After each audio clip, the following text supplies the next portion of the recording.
Dress રાખો છો? હા લે તું અહીંયા. હા તારી યારે છુટકારો મેળા પછી મેં આ દુકાન ચાલુ કરી છે. મારી ઘરવાળી જો આગળ બેઠી. એવું હે એમ ને? હું ડ્રેસ લેવા આવી હતી. હા તો જા મારી ઘરવાળી આગળ અને ગમે એવા ડ્રેસ લઈ લે, પણ પૈસા દેવા પડશે હો. મારી જેમ ફોટો ન બતાવતી તું આપણો જૂનો. ના હું તારી જેમ ફોટો નહીં બતાવું હો. શું બતાવું? ડ્રેસ બતાવું કે કુર્તી? ડ્રેસ બતાવો ને. હાલો આ પાંચે પાંચ ડ્રેસ રાખો ને. આ પાંચેય ડ્રેસ મોંઘા હે હો. કાઈ વાંધો નહીં તમ તારે. કાઉન્ટરે મારા ઘરવાળા બેઠા હે, એમને બિલ આપી દો. આનું બિલ બનાવી નાખ અને સ્કેનર આપ એટલે પેમેન્ટ કરી દો. 5 ડ્રેસના 10,000 રૂપિયા થાય છે. કરી દે આમાં પેમેન્ટ. અને ફોટો નો બતાવતી હો, યાદ હે ને તને? ના ના ફોટો નહીં બતાવું, મને યાદ જ છે.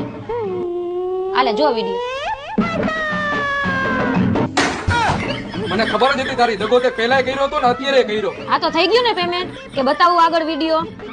હા થઈ ગયું પેમેન્ટ.